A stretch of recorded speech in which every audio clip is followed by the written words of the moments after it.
You're listening to the Unconditional Podcast. I'm Yvette, the mom. And I'm Emma, the daughter. There are 170 million of us, daughters of all ages. We spread across the country navigating our lives, love, jobs, and everything in between.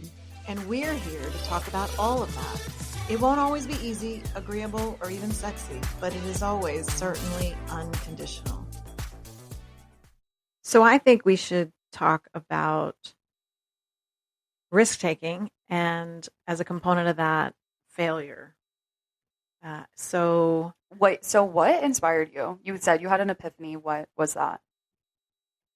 So I don't know. I just spend a lot of time in the car, and I was thinking about what would be a good topic that would perhaps resonate with people. And I think one of the challenges in mother-daughter relationships is mothers who want to avoid failure for their children, and so they maybe don't encourage risk-taking, or they soften risk-taking. And I look back at our relationship, and I've done my share of that. Yeah. But I've also been a risk taker. So I see you as you're evolving in your adulthood, and you are a risk taker.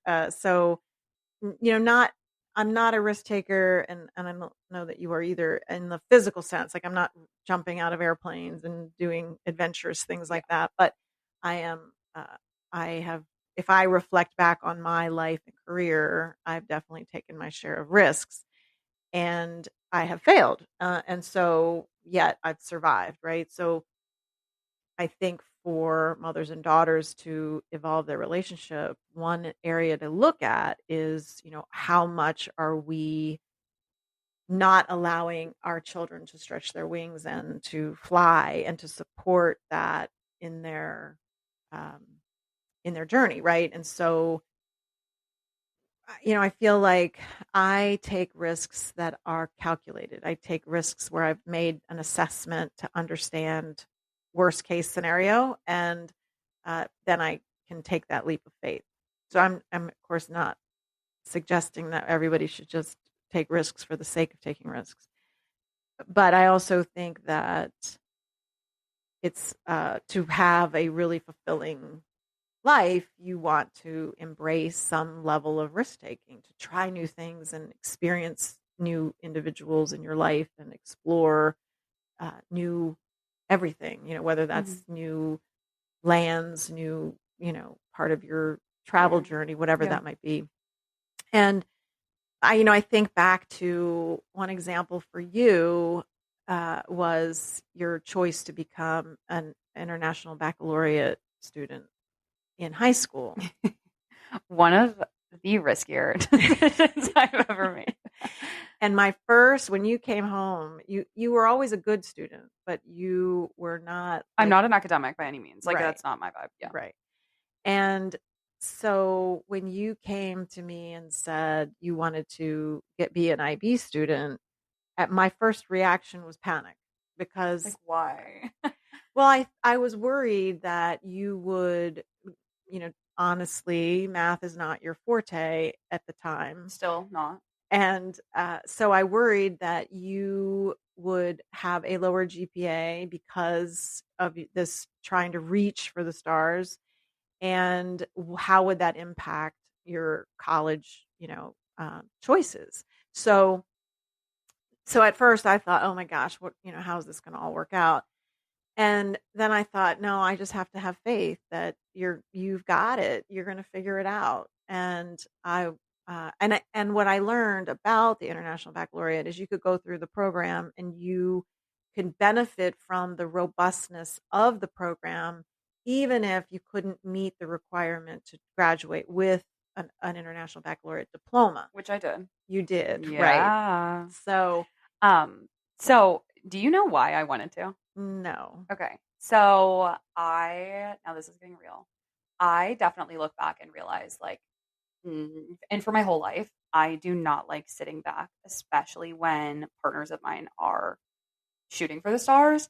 I am not good at not being, like, working just as hard or feeling like I'm just as, like, with it. So you're competitive? But, like, not really. I cannot be the person who's, like, sitting at home while somebody else is, like, jumping from the plane or like from, I don't know. I would just hate to be, I don't know, so I was watching this documentary, and I will figure out what it's called, but it's a documentary about all these surfers who surf the big waves. And I look at them and all of their wives are sitting at home, just like being the like mom and the wife and all of that.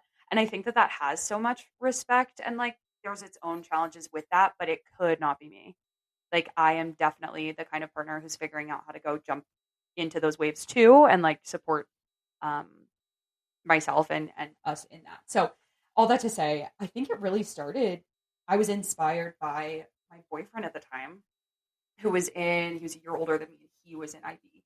And this is kind of a consistent thing of mine where things start in sort of a silly way, where it's maybe had people known or even I known that that's why I wanted to join. I don't know that I would have or that I would recommend that to someone, but I have found that like my risks do come from a very uncalculated place and they are the most successful when they're uncalculated.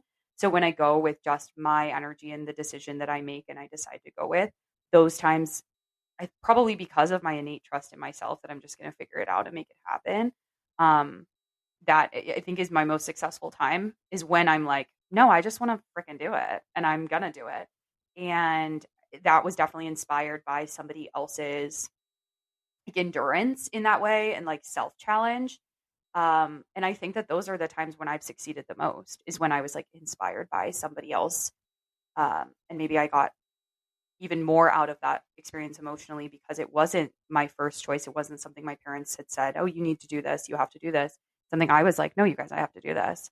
Um, yeah. Well, and I think, I mean, so beneficial because we didn't understand it at the time, but your college experience was so much smoother Hmm. because you already had the rigor of that academic level. I always say like easy now, hard later. Like anytime that you are choosing the easier path now, right? Whether that's emotional to like not deal with something emotionally, or it's about um like even school, like the more you challenge yourself in the moment, the so much easier it'll be in the future. So if you have the capacity and the bandwidth now, like might as well go for it. And I really believe in that. Um, like I don't really think that college for me was an academic thing at all. For me, college was it was socially significantly more challenging. And like emotionally more challenging than it ever was academically. And I would say that that's a lot because of IB. Yes. And I think that's great because at that time it allowed you the space, the bandwidth Yeah. to focus on developing you as a person Yeah.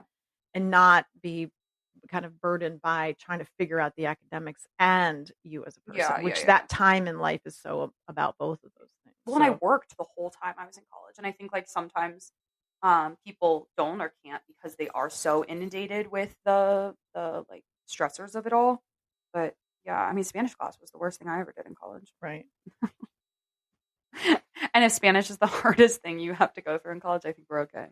Well, I think the other point, based on what you were saying about your influences, is so a reminder of the value of expanding who you know and Yeah. how you meet different people because people come from so many different backgrounds and you get exposure to that and it opens up your potential in the future. So if you are always only around, the kids that you grew up with that you went to kindergarten with, and that's all you've ever been exposed to, it really limits your understanding of what else is out in the world. And so I think it really can broaden you as an individual to have a variety of friends from a variety of places. Yeah, I agree, and I think too, that if you're inspired by someone it doesn't mean that you are copying them. Like, I think it doesn't mean that I'm following someone if I'm inspired by them, or it could just be that this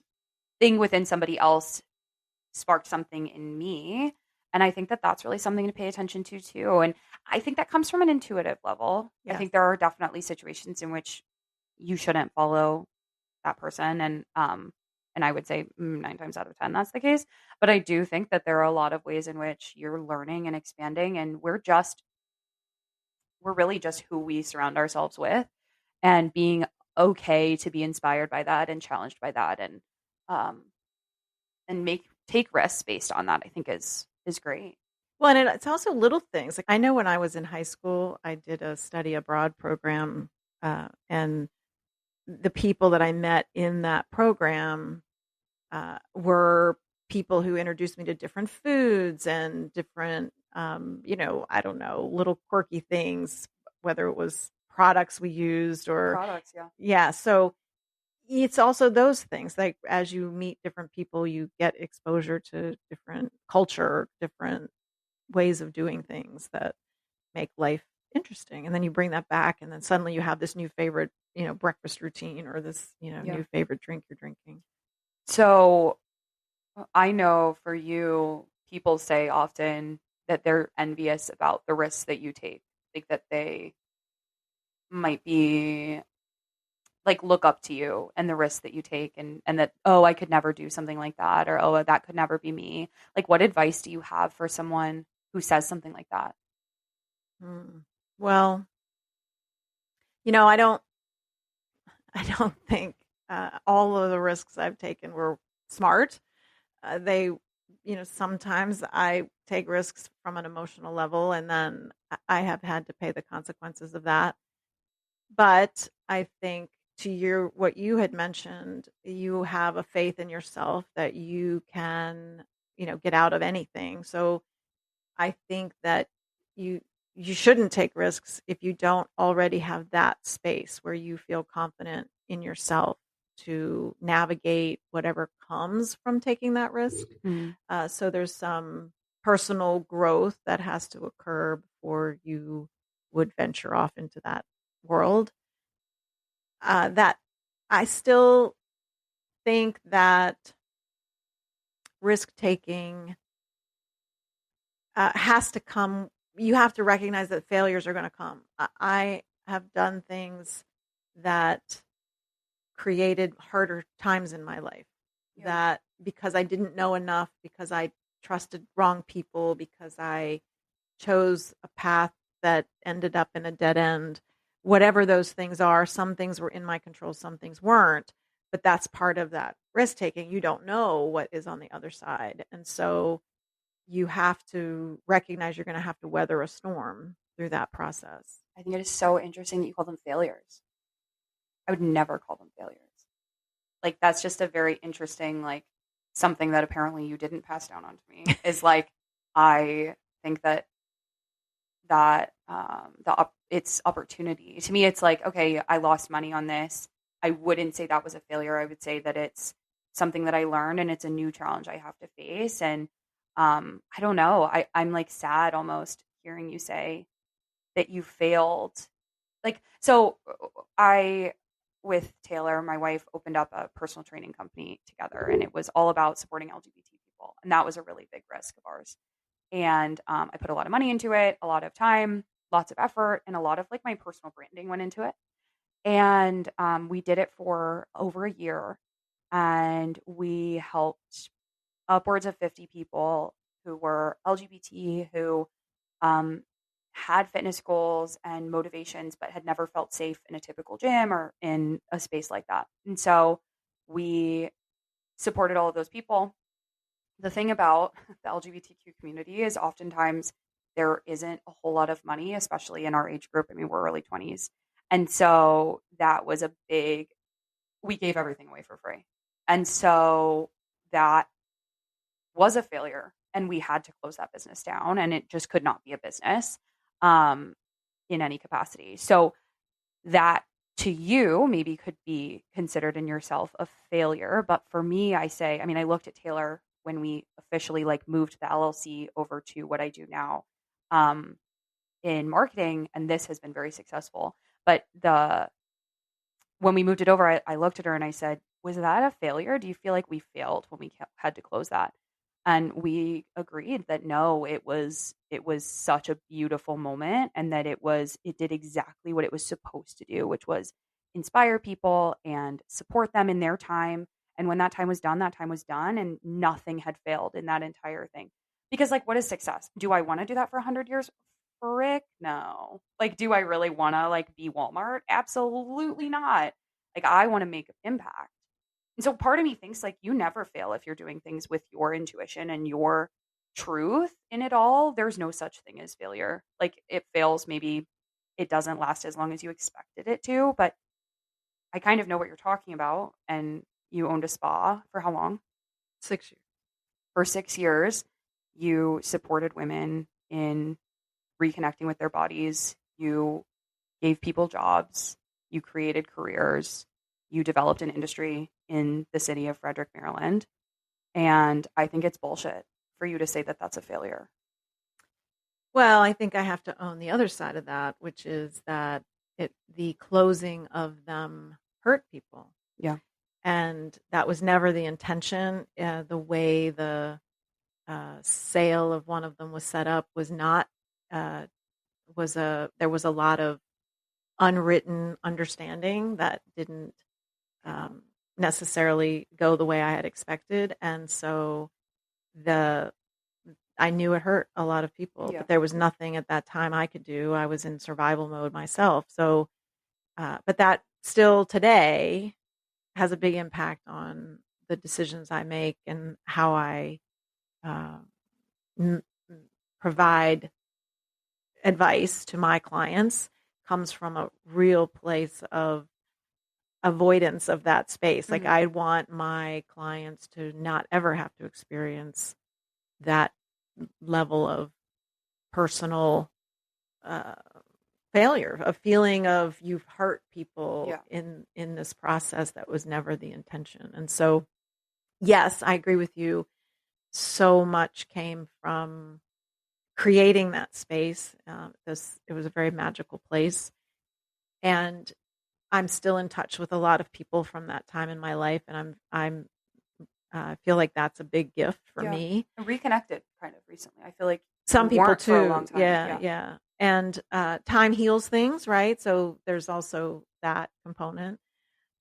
And the this failure point also created who I am today, Right. right? And my abilities to help other people avoid that space and navigate things. I learned so much about business and people and trust and so many things just from that experience. And so I have applied that. And one of the things that I am feel very strongly about is that it if you have mistakes, right, that finding purpose in those mistakes helps to heal them, Yeah.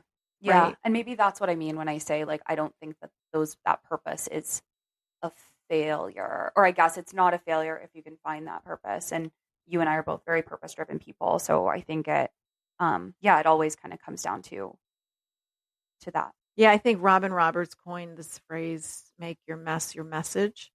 And I think that that's apropos for this Yeah. situation. But I think I I don't think I would have changed a lot about that time Mhm. if I were still the same person knowing what I knew. Uh, Obviously, you know more. There's some things I would have done differently in the details, Yeah. which would But have part of that's on like trusting other people. And you can't ever really know that, I think. right, right. So, but I survived it, and the people who really knew me supported me through that, and I still feel very welcome back in that space when I Yeah. am there, and that uh, that means a lot to me because that was my whole world. That was my reputation. It was my being, and I had put everything into that when I built the business. We were award winning and recognized for all that we had done in the community, and so to lose all of that in one full swoop was devastating Yeah. Definitely. and led to some really difficult years for us Mhm. financially, because while some people, of course, lost money in gift certificates and such, we lost everything. Yeah. So that was a harder time.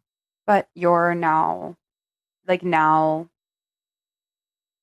I guess my question for you now is like, what would you recommend to someone who faces that failure and or that like they did the challenge, they did the leap, it had its purpose. And now they're kind of weighing through the next Mhm. steps, right? Mhm. Maybe they took those challenges. Mhm. So I think to your point, right, looking at what was the value that came out of that and really intentionally focusing your energy on that and not bring let yourself get drawn down too far into the muck of what didn't go well. So like learn the lesson, but don't let it drag you down. Don't let Yeah. that be your anchor that prevents you from going to the next place that that's supposed to lead you to.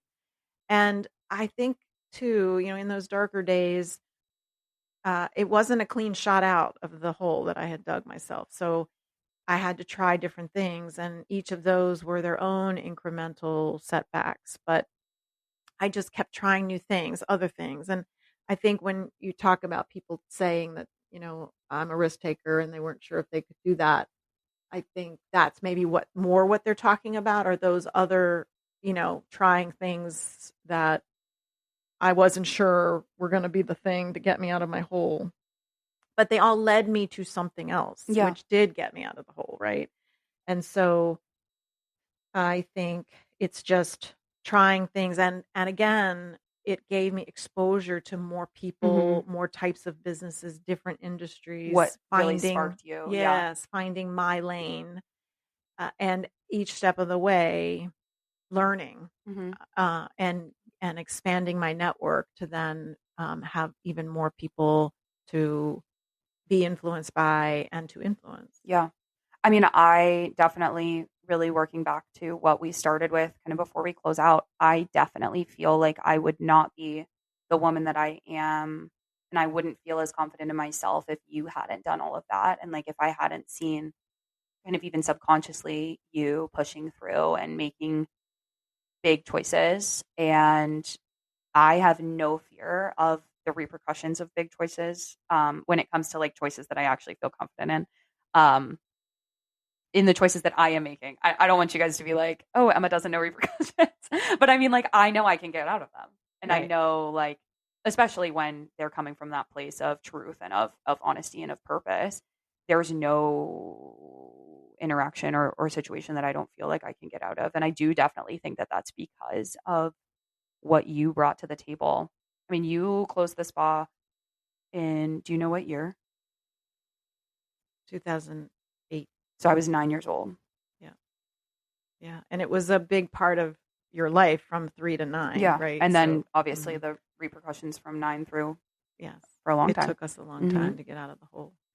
And then, I, as I mentioned, we come from a long line of survivors. I got it from my mom Mhm. because my mom was scrappy. She was, they had their own financial challenges along the way, and she worked hard at different businesses, trying different things.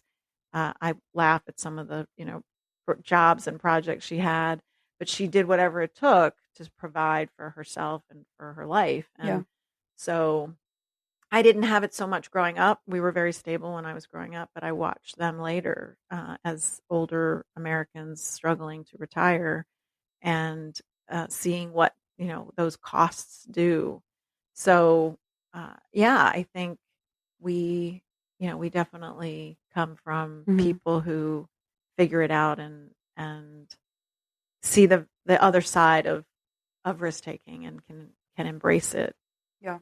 Well, But and I do think that that comes both from, um, people who you're blood related to and, like, who come in that history, but also to be inspired by that, and so if you find that you don't have family that you feel confident in their ability to risk take, right? Maybe you are in a sort of passive lineage, then you can have my mom to look up to. I gift her out.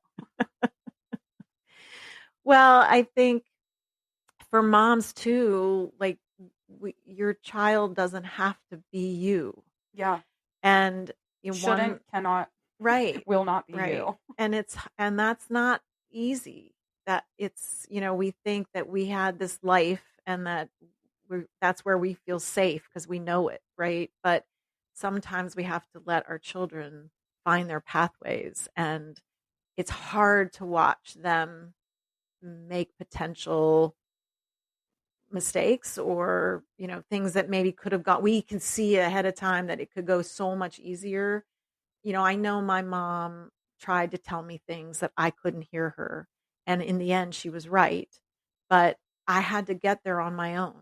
And because of the way she handled it, which I would argue was not the right way, I think it forced me to make decisions that I maybe wouldn't have made. Yeah.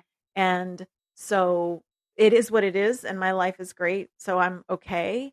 But I feel like if we can let our children, we have to have faith that what we've taught them in their younger years is going to sustain them. And that even if their path is not smooth the way we'd like it to be, it's still enriching and encouraging and fruitful, as long as we continue to support them with wherever they are.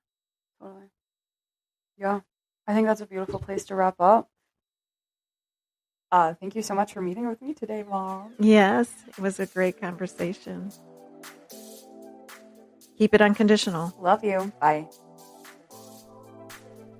Thanks for listening to the Unconditional Podcast. If this inspired you to spark conversation with a mother or daughter in your life, let us know. You can find our podcast wherever you like to listen, wherever you are.